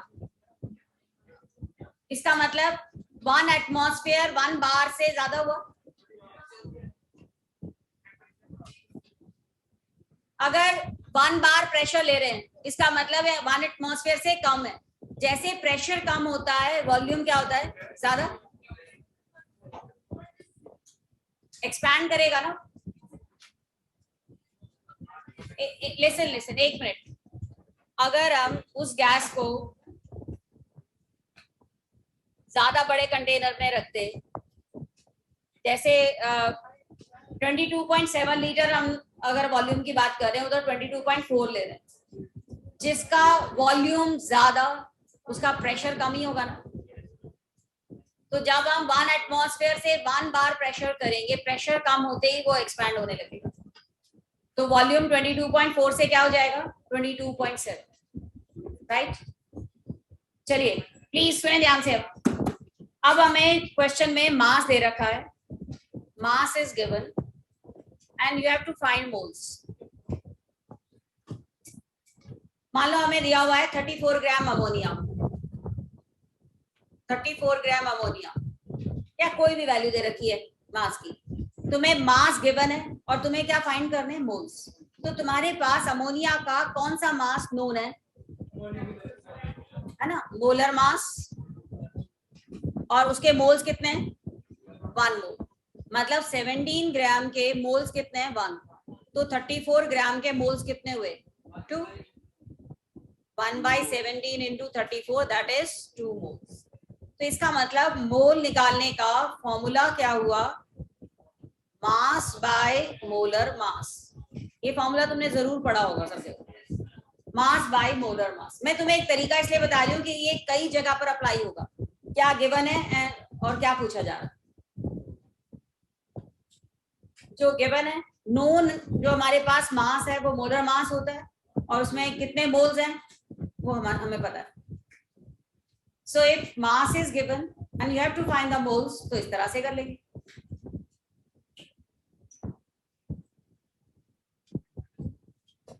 हाँ प्रकीरत, क्या पूछना है? कुछ है डाउट? Right, clear. असाइनमेंट करोगे ना तब ज्यादा और पता चल जाएगा, बट अभी जो है समझने पे ध्यान देना। ऐसे ही अगर हमें दिया जाए what is the mass of 100 mole CO2, find mass of 100 moles CO2। Moles given है और फाइंड क्या करना है? मास। CO2 के मोल्स है 100। अगर ये 1 मोल होते तो CO2 का मास कितना होता? 12 प्लस 44 होता। 44 ग्राम इसका मोलर मास होता। तो 1 मोल का मास कितना है? 44 ग्राम। और हमें कितने मोल्स का निकालना है? 100 मोल्स का मास कितना हो गया? 4400 ग्राम, है ना? सिंपल। इधर क्या पूछना है तुम्हें? कुछ सुनाई दे रहा है? सामने देखो। क्लियर? अगला देखें। अगर हमें दिया हुआ है 200 मोल्स अमोनिया का वॉल्यूम एट STP, वॉल्यूम यहां तक हो गया clear? You have to find volume of 200 moles ammonia at STP। तुम्हें क्या गिवन है? मोल्स गिवन है। फाइंड क्या करना है? वॉल्यूम। हमेशा 1 मोल के लिए वैल्यू हमें पता होती है STP पर। 1 मोल के लिए वॉल्यूम कितना है? 22.7 लीटर। तो 200 मोल्स के लिए कितना वॉल्यूम हो? Multiply by 200।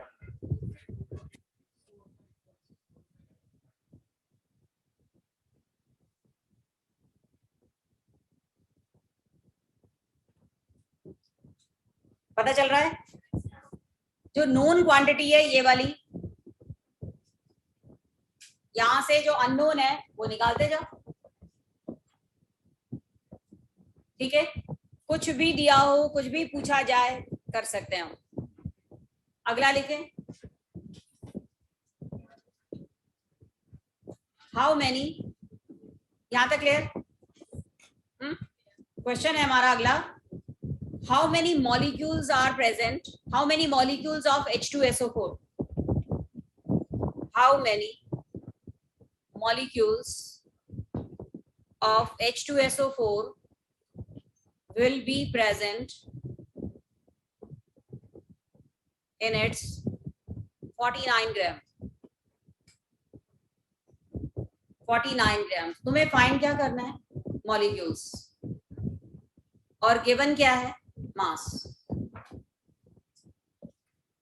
अब मुझे बताओ किसी भी मॉलिक्यूल का कौन सा मास और कितने मॉलिक्यूल है हमें पता है, मतलब मोलर मास, मोलर मास में मॉलिक्यूल हमें पता है 23 मॉलिक्यूल। मोलर मास में हमेशा एवोगैड्रोस नंबर ऑफ मॉलिक्यूल्स है, और मोलर मास सल्फ्यूरिक एसिड का कितना है? 98 का।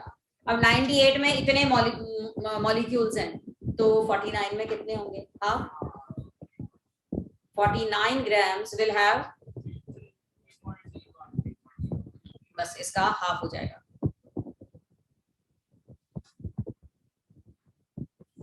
विदाउट एनी फॉर्मूला, बस which is given, which you have to find, बस ये दिमाग में रखोगे, कोई भी क्वेश्चन कर लो।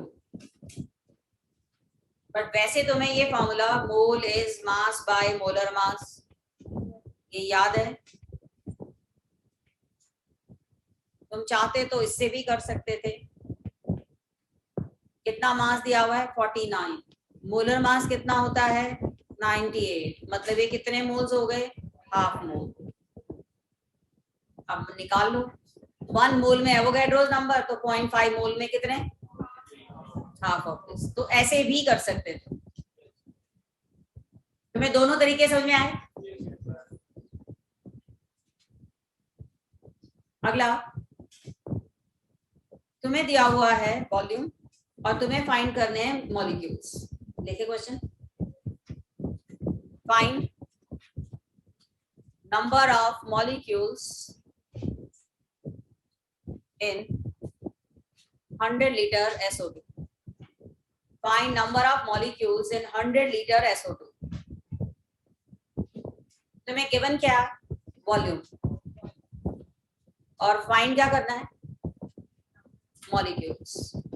हमेशा से एक मॉलिक्यूल एवोगैड्रोस हमें पता है, अगर इतने मॉलिक्यूल होते गैस के और एट एसटीपी,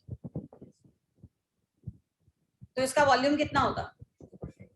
22.7 लीटर। तो ये तो नोन है कि 22.7 लीटर होता तो एवोगैड्रोस नंबर ऑफ मॉलिक्यूल होते। अगर ये 1 लीटर होता है ना, डिवाइडेड बाय 22.7, इतने मॉलिक्यूल होते। तो अब हमें किसके लिए फाइंड करना है? 100 लीटर के।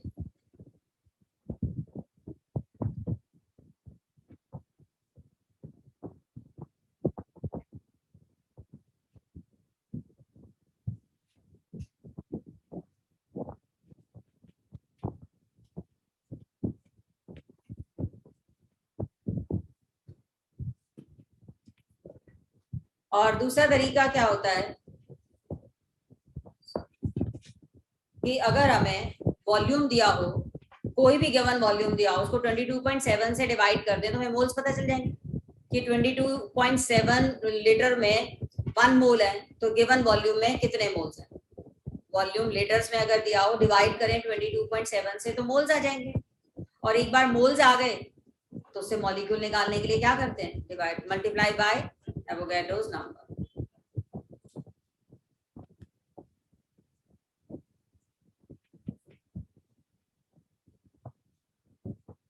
तो ये दो फॉर्मूला यहाँ यूज किए, पर बिना फॉर्मूला के यूनिटरी मेथड समझ में आ रहा है या नहीं?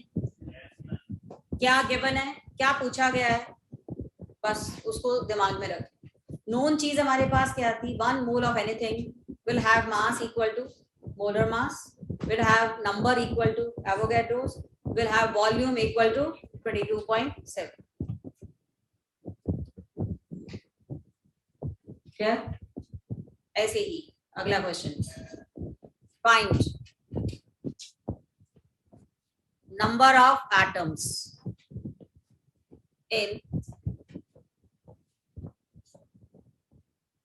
51 gram ammonia.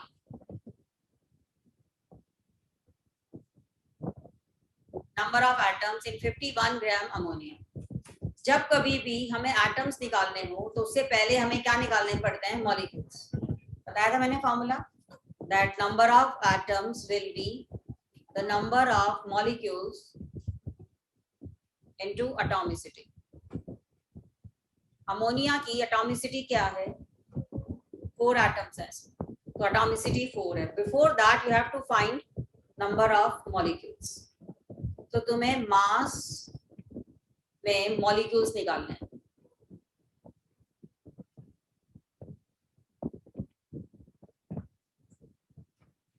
ठीक है, तुम्हारे पास एवोगैड्रोस मॉलिक्यूल है जिनका मास कितना है? हमारे पास Avogadro's number of ammonia molecule होते हैं तो उसका मास कितना होता? 17 ग्राम. तो 17 ग्राम में एवोगैड्रोस नंबर है, तुम्हारे पास 51 ग्राम है, तो 3 टाइम्स हो गए 51 अमोनिया. मुझे बताओ पहले तो यहां तक समझ में आया? सो it is 3 into Avogadro's number of molecules. और एटम निकालने के लिए किससे मल्टीप्लाई करेंगे? Into 4. This will be the number of atoms. मुझे बता, इस क्वेश्चन में किसी को भी डाउट है कोई? चाहो तो यहाँ 51 ग्राम अमोनिया को मोल्स में चेंज कर लो, 3 मोल्स.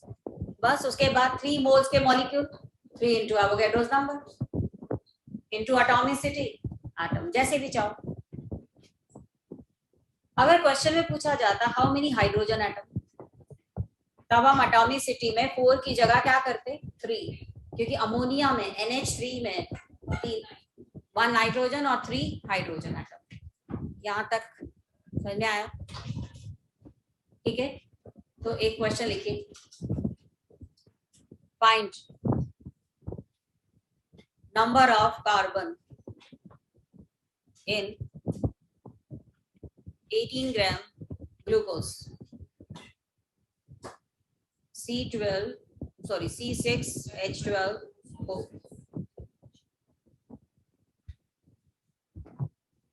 जरा करके बताएं मुझे. तुम्हें नंबर ऑफ कार्बन निकालने, only carbon, number of carbon atom in 18 gram glucose. सबसे पहले तो मुझे बताओ 18 ग्राम ग्लूकोज में मोल्स कितने हैं?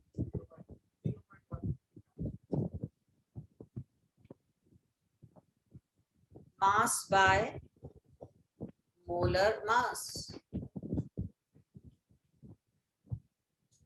मैंने अभी अभी ग्लूकोज का मास बताया था ना, 6 into 12 plus 12 plus 6 into 16, 180 आया था. सो 18 ग्राम ग्लूकोज, अगर 180 ग्राम होता तो 1 मोल होते, तो 18 ग्राम है तो कितने मोल्स हुए?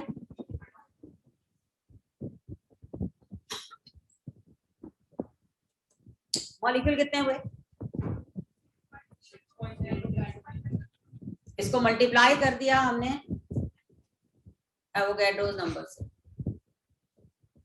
तो ये आ गई 6.02 into 10⁻22 मॉलिक्यूल डिवाइडेड बाय 10 करके. अब क्या करना है आगे? इसको मल्टीप्लाई बाय 6 करना. ये क्लियर है? अगर हमें टोटल एटम पूछे जाते तो हम क्या करते? 24 से मल्टीप्लाई करते, 12 plus 6 plus 6 सारे एटम्स. पर अब कार्बन निकालने हैं तो हम उसको मल्टीप्लाई करेंगे 6 से. 23 कार्बन एटम, 22. हाँ जी, नंबर ऑफ एटम्स निकालना आ गया. कोई डाउट इसमें? कुछ कल बातें नहीं, यहां तक क्लियर है?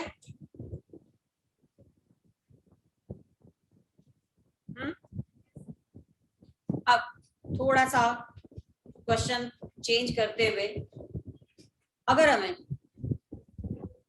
जो गिवन मास या जो भी वैल्यू दी हुई है उसमें निकालने होते number of electron, number of proton, number of neutron, तब हम क्या करते? तो नेक्स्ट क्वेश्चन लिखिए, find number of electron, proton, neutron, electron, proton, neutrons in 340 gram ammonia, 340 gram ammonia. इसमें भी हमें पहले मॉलिक्यूल ही निकालने पड़ते। पहले हम यहाँ निकालते नंबर ऑफ मॉलिक्यूल, सुन लो पहले, लिखना बाद में, स्टॉप राइटिंग। पहले हम नंबर ऑफ मॉलिक्यूल निकालते। एक मॉलिक्यूल अगर अमोनिया का लेते तो उसमें कितने इलेक्ट्रॉन होते? अमोनिया के एक मॉलिक्यूल में कितने इलेक्ट्रॉन होते? नाइट्रोजन के पास कितने इलेक्ट्रॉन होते हैं? 7, हाइड्रोजन के पास 3, तो एक अमोनिया में 10 इलेक्ट्रॉन है। तो अगर हम जितने मॉलिक्यूल अमोनिया होता है उसको किससे मल्टीप्लाई कर देते? 10 से, तो इतने इलेक्ट्रॉन आ जाते हैं इसमें। ऐसे प्रोटॉन भी सेम, क्योंकि इलेक्ट्रॉन और प्रोटॉन न्यूट्रल मॉलिक्यूल में तो सेम ही होते हैं। क्या न्यूट्रॉन भी इतने होते? क्योंकि हाइड्रोजन के पास तो न्यूट्रॉन है ही नहीं। तो नंबर ऑफ न्यूट्रॉन के लिए हम किससे मल्टीप्लाई करते? 7 से।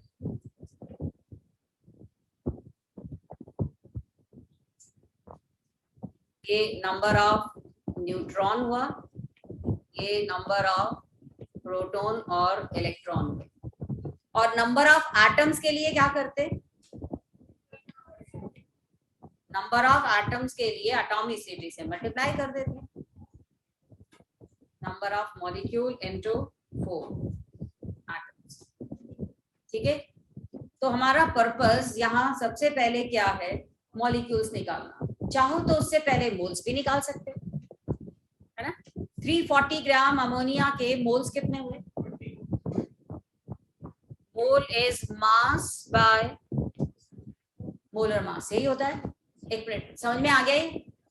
Mass by molar mass is the moles. कितने मोल्स हुए? 20 मोल्स। 1 मोल में कितने मॉलिक्यूल होते हैं? Avogadro's number. तो 20 मोल्स हैं, कितने हुए? 20 इंटू एवोगाड्रोस नंबर इंटू 10, ये इलेक्ट्रॉन या प्रोटॉन हो गए, इंटू 7 न्यूट्रॉन हो गए, इंटू 4 एटम्स। मुझे बताओ पहले तो ये कॉन्सेप्ट समझ में आया? हमने स्टार्टिंग से देखा, मास दिया हुआ है, मोल्स पूछे जा रहे हैं, मोल्स दिया हुआ है, मास पूछे जा रहे हैं, वॉल्यूम दिया हुआ है, मास पूछा जा रहा है, कुछ भी कंपेयर किया जा सकता है ना। बस तुम्हें एक स्टेटमेंट दिमाग में रखनी थी कि 1 मोल का mass molar mass, molar mass में एवोगाड्रोस मॉलिक्यूल, एवोगाड्रोस मॉलिक्यूल का वॉल्यूम अगर गैस है एट एसटीपी 22.7। क्या?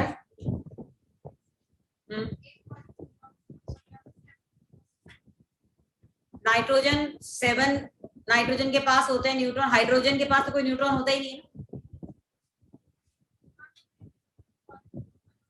हाइड्रोजन हो तो फिर पता होना चाहिए ना कि न्यूट्रॉन है या नहीं। ओके, यहां तक क्लियर है? अब अगर कोई आयनी कंपाउंड है और उसमें आयंस पूछे जा रहे हैं तो कैसे करेंगे? अगला क्वेश्चन लिखिए, find number of ions in 200 gram calcium carbonate. Find number of ions in 200 gram calcium carbonate. पहले कैल्शियम कार्बोनेट का मोलर मास निकालें।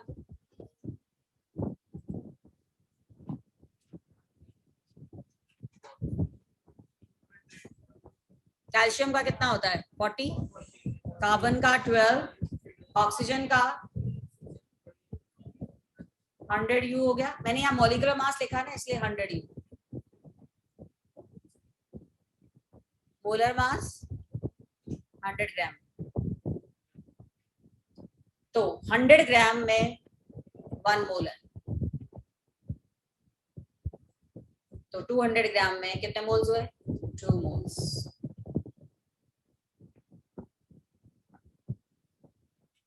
हमारे पास 2 मोल कैल्शियम कार्बोनेट है, मतलब कितने कैल्शियम कार्बोनेट है, मोल्स में कितने यूनिट्स हैं, फॉर्मूला यूनिट्स हैं, कैसे पता चलता है? 1 मोल में कितने फॉर्मूला यूनिट हैं, कितने मॉलिक्यूल्स हैं, एवोगाड्रोस नंबर। तो 2 मोल्स में कितने होंगे? सो अब यहाँ कोई आयनिक कंपाउंड है ना, हम क्या लिखेंगे? Number of formula unit.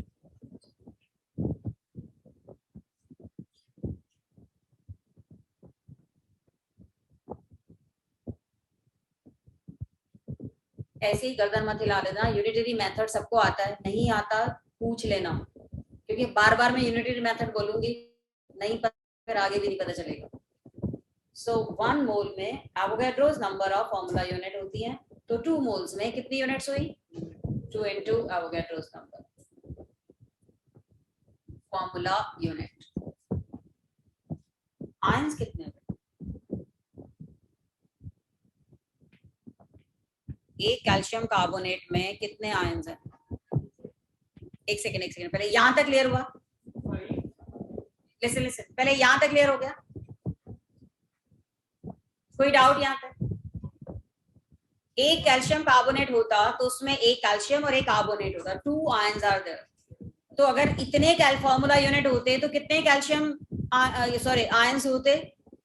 हम मल्टीप्लाई कर देते 2 से, 2 into आयंस। सो जब भी हमें नंबर ऑफ आयंस निकालने हो, फिर से हमें क्या करना पड़ेगा? Number of ions will be the number of molecule into ion in a formula, number of ion in one formula। मुझे बताओ, कुछ पता चला? into 4 नहीं होगा ना, आयंस की बात हो रही है, एटम्स की बात नहीं हो रही। कैल्शियम कार्बोनेट एक आयनिक कंपाउंड है, it is made up of calcium ion and carbonate ion. तो एक फॉर्मूले में 2 आयंस हैं, तो अगर इतने फॉर्मूला यूनिट्स होते तो कितने आयंस होते? हम मल्टीप्लाई कर देते ना उस नंबर से। अब तक हम क्या करते आ रहे हैं? एटम्स निकालना हो एटॉमिसिटी से मल्टीप्लाई कर देते हैं, इलेक्ट्रॉन निकालना हो इलेक्ट्रॉन से मल्टीप्लाई कर। तुम लिख नहीं रहे क्या? तुम्हारे पीछे कौन है? तुम नोट कर रहे हो? पेन है? फिर रजिस्टर में मत देखो ना, जो बोल रही हूँ उसको सुनो। अगर इलेक्ट्रॉन निकालने होते इनटू नंबर ऑफ इलेक्ट्रॉन से मल्टीप्लाई करते, ठीक है? प्रोटॉन निकालने होते प्रोटॉन से मल्टीप्लाई करते, राइट? क्लियर है? अब अगला क्वेश्चन लिखो, तुम्हें फाइंड करना है, find electron, proton and neutron in 400 gram calcium carbonate. बहुत ही simple, find electron, proton, neutron in 400 gram calcium carbonate. लिखिए क्वेश्चन और जल्दी करें।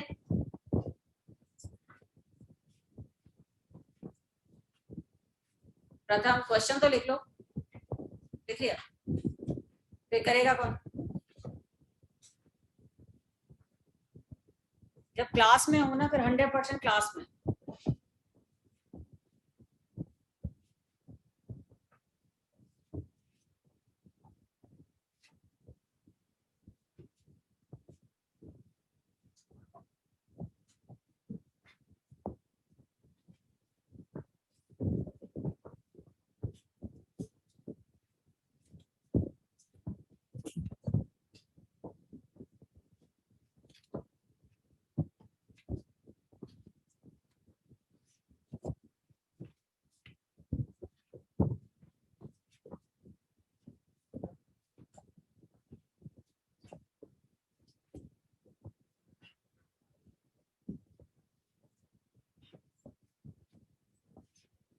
हाँ,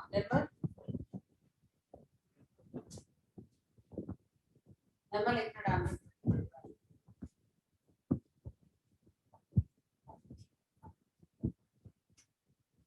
हाँ जी, 400 ग्राम कैल्शियम कार्बोनेट में कितने मोल्स हैं? 4। मॉलिक्यूल्स कितने हैं? 4 into Avogadro's number, 4 into Avogadro's number of molecules of calcium carbonate. अब एक मॉलिक्यूल में कितने इलेक्ट्रॉन होते हैं पहले तो ये काउंट करके देखो। 50, एक मॉलिक्यूल में 50 होते हैं।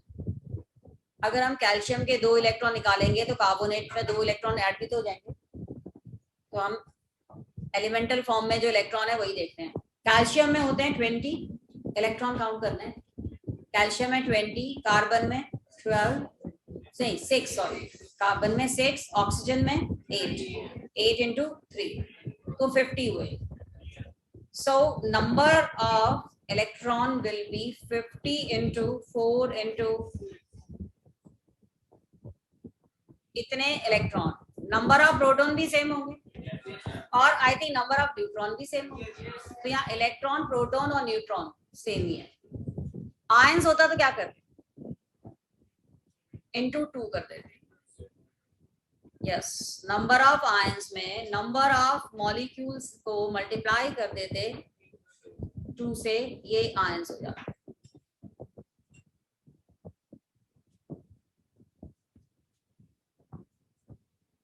क्लियर हुआ? अब सुनिए ध्यान से। अगर हमारे पास, हाँ यहां तक हो गया, हमें निकालना है find number of water molecule in a drop of water with volume 1 milliliter। हमारे पास एक ड्रॉप है जिसका वॉल्यूम 1 मिलीलीटर है, उसमें कितने वाटर मॉलिक्यूल्स हैं ये निकालना है। निर्मल 1 मिनट आना जरा, तुम्हें असाइनमेंट एक और भी मिली हुई है सब्जेक्ट में, CPT 20। एक सेकंड, 20 कौन सी है?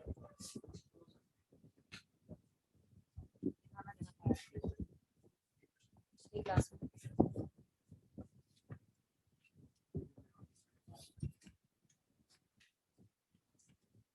के पास है ना,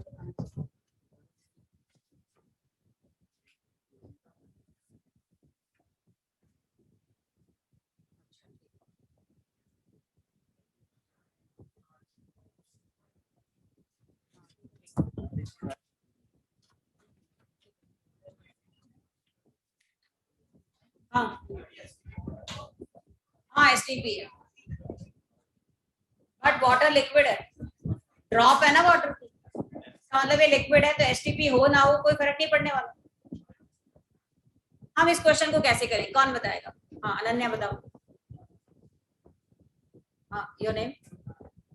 हाँ आनंदी। हाँ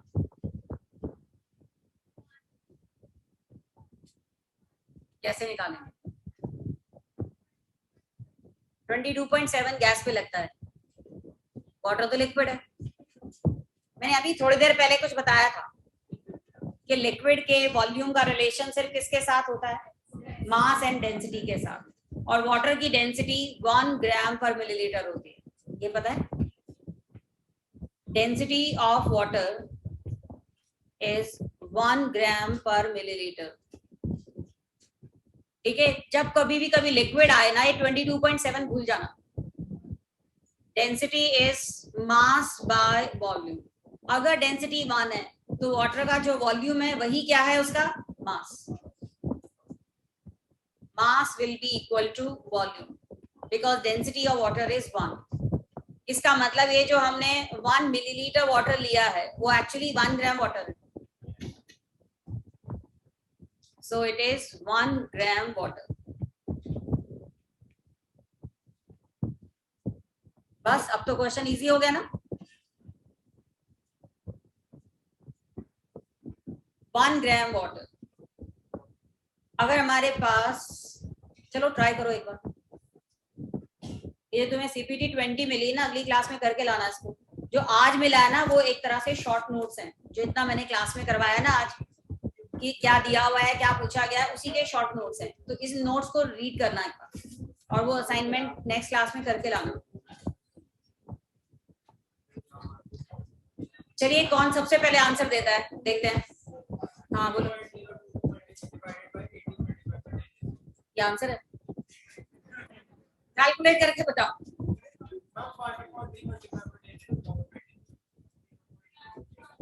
आंसर ढंग से हाँ। सो देखिए इधर 18 ग्राम वाटर अगर होता, जो हमें पता है 1 मोल का मास है, 18 ग्राम वाटर में मॉलिक्यूल होते एवोगैड्रोस नंबर। तो 1 ग्राम वाटर में कितने मॉलिक्यूल्स होते डिवाइडेड बाय 18। और हमेशा से हमें पता है नंबर ऑफ एटम्स निकालने के लिए हम क्या करते हैं, number of molecules into atomicity. Number of molecule,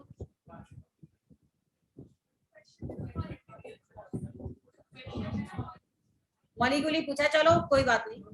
molecule तो आ गए, अब एटम निकालने के लिए इनटू क्या करते 3।